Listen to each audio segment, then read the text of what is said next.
Chapter 12, The Subconscious Mind, The Connecting Link, the 11th Step Towards Riches. The subconscious mind consists of a field of consciousness in which every impulse of thought that reaches the objective mind through any of the five senses is classified and recorded, and from which thoughts may be recalled or withdrawn as letters may be taken from a filing cabinet. It receives and files sense impressions or thoughts regardless of their nature. You may voluntarily plant in your subconscious mind any plan, thought, or purpose which you desire to translate into its physical or monetary equivalent.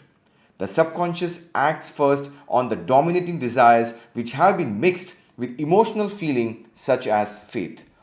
Consider this in connection with the instructions given in the chapter on desire for taking the 6 steps there outlined, and the instructions given in the chapter on the building and execution of plans, and you will understand the importance of the thought conveyed. The subconscious mind works day and night.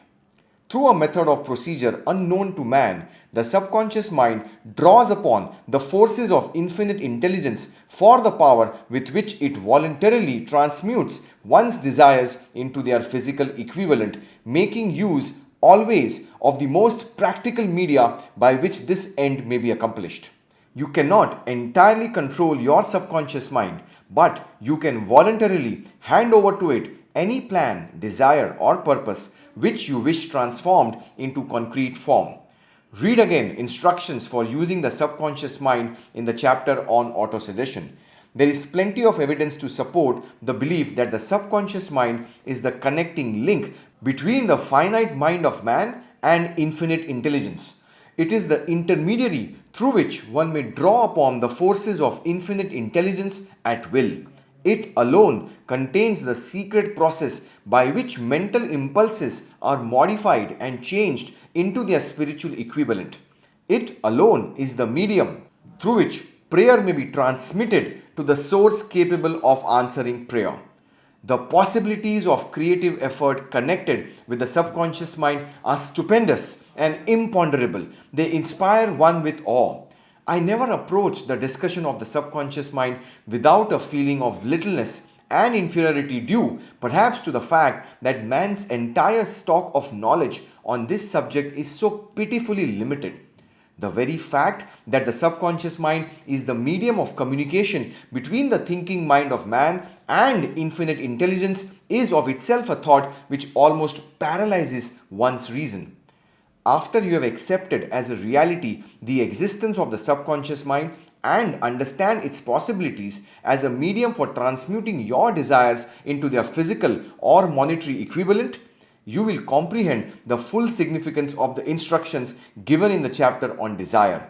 You will also understand why you have been repeatedly admonished to make your desires clear and to reduce them to writing. You will also understand the necessity of persistence in carrying out instructions. The 13 principles are the stimuli with which you acquire the ability to reach and to influence your subconscious mind. Do not become discouraged if you cannot do this upon the first attempt. Remember that the subconscious mind may be voluntarily directed only through habit under the directions given in the chapter on faith. You have not yet had time to master faith. Be patient, be persistent. A good many statements in the chapters on faith and autosuggestion will be repeated here for the benefit of your subconscious mind. Remember, your subconscious mind functions voluntarily whether you make any effort to influence it or not. This naturally suggests to you that thoughts of fear and poverty and all negative thoughts serve as stimuli to your subconscious mind unless you master these impulses and give it more desirable food upon which it may feed. The subconscious mind will not remain idle. If you fail to plant desires in your subconscious mind, it will feed upon the thoughts which reach it as the result of your neglect.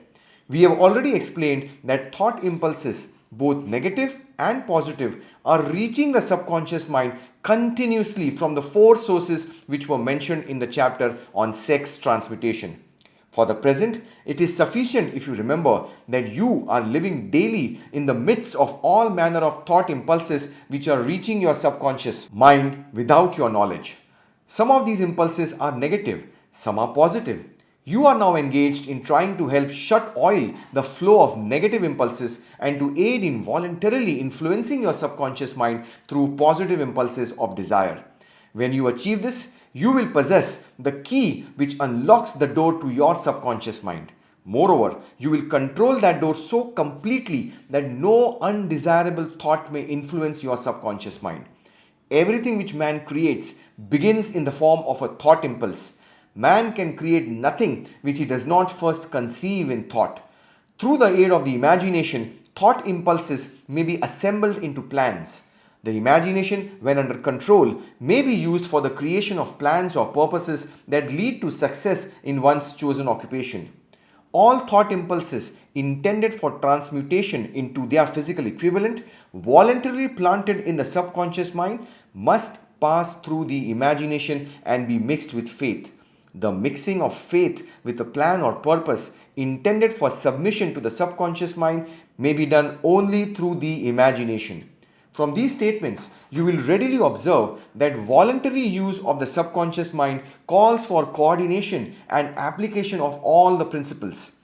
Ella Wheeler Wilcox gave evidence of her understanding of the power of the subconscious mind when she wrote, "You never can tell what a thought will do in bringing you hate or love, for thoughts are things, and their airy wings are swifter than carrier doves.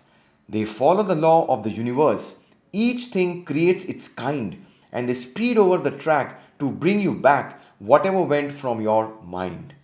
Mrs. Wilcox understood the truth that thoughts which go out from one's mind also embed themselves deeply in one's subconscious mind, where they serve as a magnet, pattern, or blueprint by which the subconscious mind is influenced while translating them into their physical equivalent. Thoughts are truly things, for the reason that every material thing begins in the form of thought energy. The subconscious mind is more susceptible to influence by impulses of thought mixed with feeling or emotion than by those originating solely in the reasoning portion of the mind.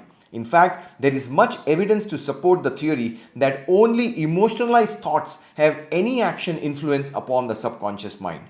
It is a well-known fact that emotion or feeling rules the majority of people.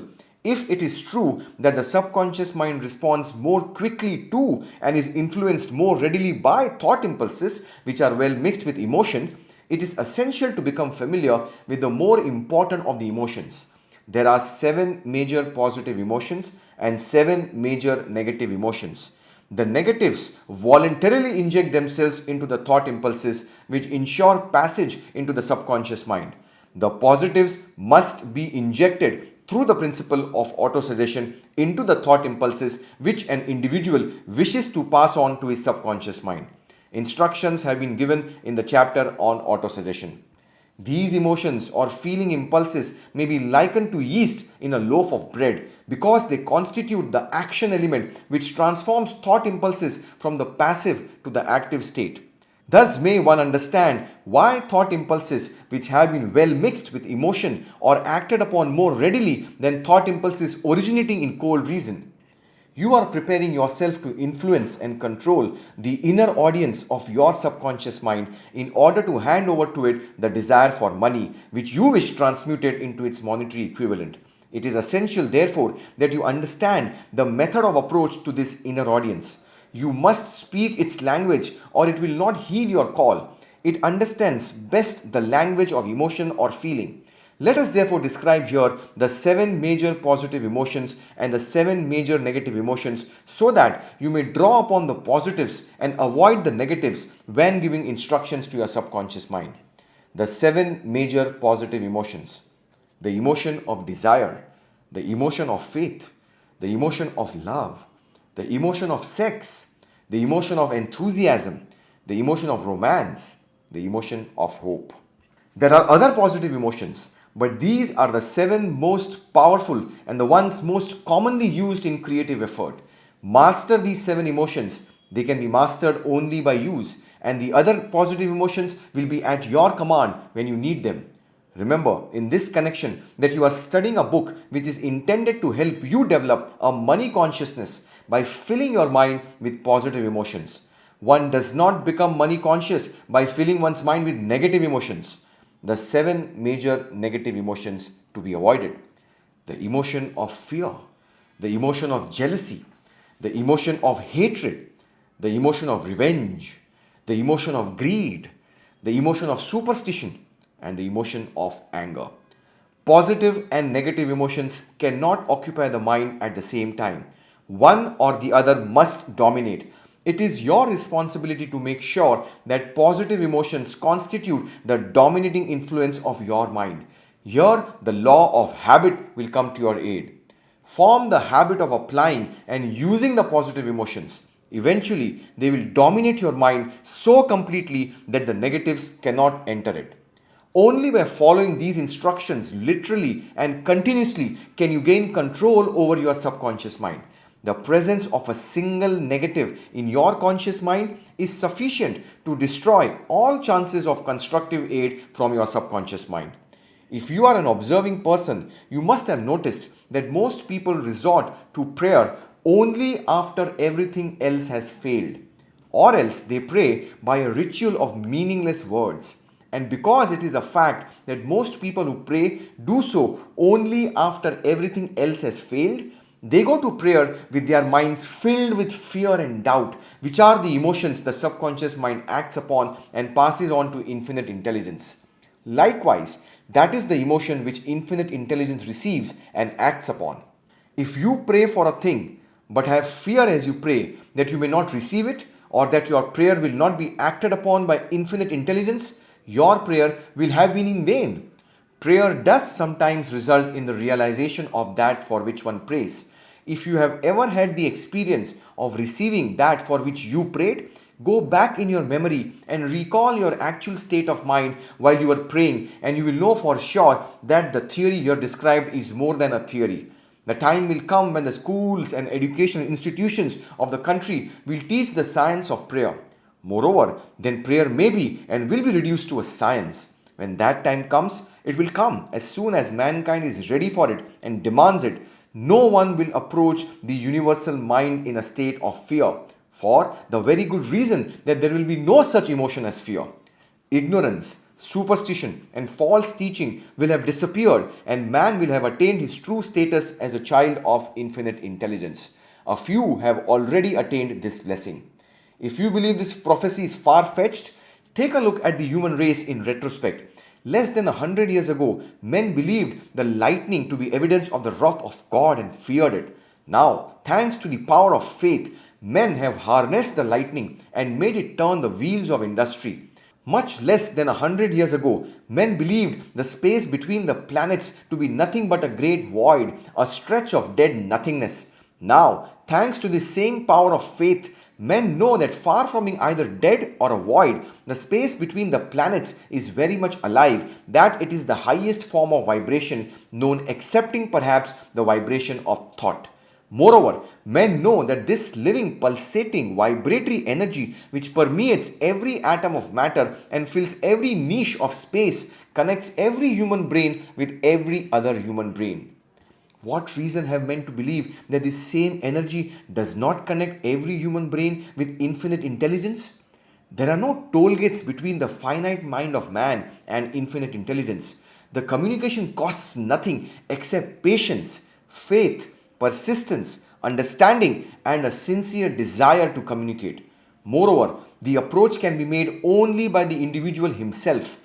Paid prayers are worthless. Infinite intelligence does no business by proxy. You either go direct or you do not communicate. You may buy prayer books and repeat them until the day of your doom without avail. Thoughts which you wish to communicate to infinite intelligence must undergo transformation such as can be given only through your own subconscious mind. The method by which you may communicate with infinite intelligence is very similar to that through which the vibration of sound is communicated by radio. If you understand the working principle of radio, you of course know that sound cannot be communicated through the ether until it has been stepped up or changed into a rate of vibration which the human ear cannot detect. The radio sending station picks up the sound of the human voice and scrambles or modifies it by stepping up the vibration millions of times. Only in this way can the vibration of sound be communicated through the ether. After this transformation has taken place, the ether picks up the energy which originally was in the form of vibrations of sound, carries that energy to radio receiving stations, and these receiving sets step that energy back down to its original rate of vibration, so it is recognized as sound. The subconscious mind is the intermediary which translates one's prayers into terms which infinite intelligence can recognize, presents the message, and brings back the answer in the form of a definite plan or idea for procuring the object of the prayer. Understand this principle, and you will know why mere words read from a prayer book cannot and will never serve as an agency of communication between the mind of man and infinite intelligence. Before your prayer will reach infinite intelligence, a statement of the author's theory only, it probably is transformed from its original thought vibration into terms of spiritual vibration. Faith is the only known agency which will give your thoughts a spiritual nature. Faith and fear make poor bedfellows. Where one is found, the other cannot exist. Thank you.